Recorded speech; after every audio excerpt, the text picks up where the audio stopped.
Okay, so I'm live. So this video is going to be about being gang stalked while you are in friendships or relationships with people. So the first thing that is important is that hopefully you've already established some type of rapport with these people that you are in a friendship or relationship with. And what also is important is that you know that family plays a role deeper than what most people know about. So, family, we're going to talk about first them believing in you and what you're saying. And I'm going to just touch on family is supposed to be influencing your overall decisions in health, how you view your health, how you take care of your health. They also, that's the main one that I really want to get out there. They show you your view of how you see other people and the world in general. Also, your community. People think, oh, well, they're not a part of my life. Doesn't your community plays a role too in how you're supposed to be developing as a person. So if you look these things up on Google, like, what is a community for? What does a community do?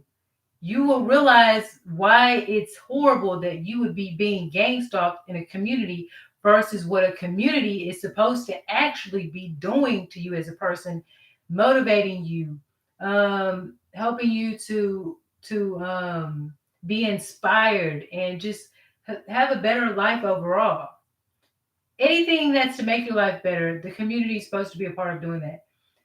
Also the family, but the family, there's a little more of a different role, but all those kind of intertwine with each other. So now, belief. You want your friends and the people you're in a relationship to believe you. And coming from their perspective, I'm saying that they should believe you. Even if they don't believe you, if you, unless you have some type of other, let's just get the whole mental issue thing out of the way. They should take a standpoint as of believing you first. Like, okay, this is happening to you. I don't know exactly how to react, but I'm glad that you told me about that. I'm glad that you trusted me enough, or you opened up enough to share that with me. Like, just appreciate that. And let's not go into the negative, like, oh, well, that's weird. Why would anybody do that to you? Who are you? I don't believe you. People don't do that to people. You're being brainwashed. Do you have a mental health problem? Like what's wrong with you? Like, I do not recommend taking that approach at all. I just recommend, yeah, sometimes you have to kind of play like a therapist type role. It won't be very long. All it is listening to someone, accepting what they're saying as true, and figuring out how you can deal with it, or just saying, I don't know how to deal with that. Oh, wow, that's a lot. But thank you for sharing that with me, what you're going through, because now I can understand more about you and how you feel. Now, when you bond with someone who's actually going through the same thing as you, which is completely rare, but it does happen, um, that friendship is going to be a lot stronger than a friendship probably with everyday other people, because that's kind of like your soulmate in trauma and turmoil, because y'all completely understand each other like nobody else does. Of course, y'all know I've had that best friend. I still have that best friend with me. So that's where you need to start off at. Just taking what they said for as if it's true. You'll find out later on if it's not. You may never know. Just take it as their view into the world, what they see, what they're sharing with you. Now, the other person, the victim, the one who feels like they're gang stalked, also you should realize what effect that could have on that other person that's your friend or someone you're in a relationship with. Like, they are now experiencing a little bit of what you see. You know what I'm saying? Just have that in the back of your mind that they are going to now be a part of. dude, all those red cars mean something to me. So now every time they see a red car, which that only means something to some people. It has to be relatable to a certain situation that you experience. It's not something that's true because it's a red car right there.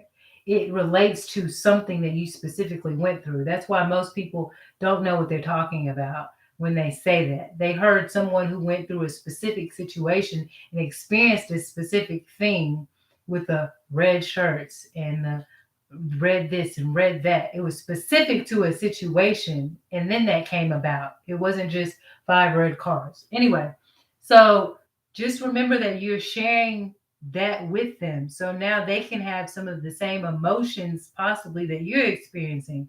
Oh, there goes that siren again. Oh, there goes that red car again. Oh, so just know that. Is that something that you want to do? Sometimes it's important. Sometimes you have that soul friend that can experience those traumas with you. Just know and recognize that that's a part of what you're doing, and that's going to happen. So that's basically what I kind of wanted to touch bases on, and just realizing that your family plays a part. The family that you had when you were younger is not always going to continue to play a part every day. Maybe more so for some people, but not so much for other people. It can be more the family that you are going to build, because God says to, you know the man or woman leaves their mother and their father so that they can go build their own family, right? So sometimes people have to deal with both of those, but all these are going to be playing a part in what you're experiencing and what you're going through. So should you tell that person? I believe that you should tell that person to a certain extent. I really do, because if it's somebody that loves you, your friends or your family that really cares about you, they should want to know kind of about like what you're going through, and they should be sensitive to that and not be toward you regarding that situation. Now they may be putting on a front and everything, but I don't think a front is very safe for a person who goes through those type of things. Like I said, I feel like there's a mature way to handle it and to just say, wow, you know what I'm saying? Like that's a lot for a person to deal with. Just come from that standpoint versus if you don't want to fight with them against the whole world, nobody's asking you to really do that, but just understand where they're coming from and their perspective and respect that and acknowledge that. And, I know how you feel right now. I'm pretty sure I probably know what you're thinking. Just it's all good. Calm down. We got this. You got this. Like, just be a supportive person.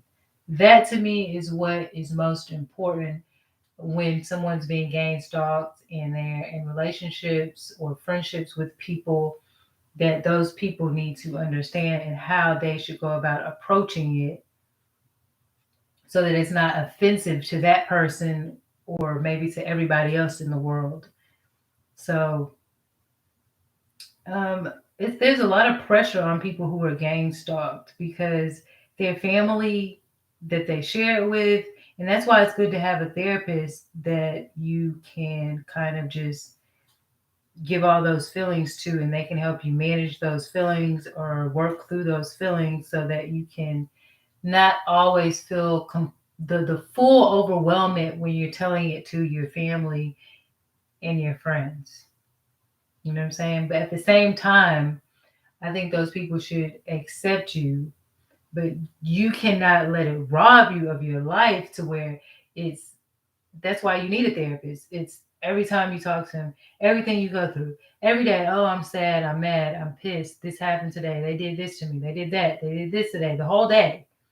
We can't even bond on our level because we're working on getting these people out of our chemistry. So I just think that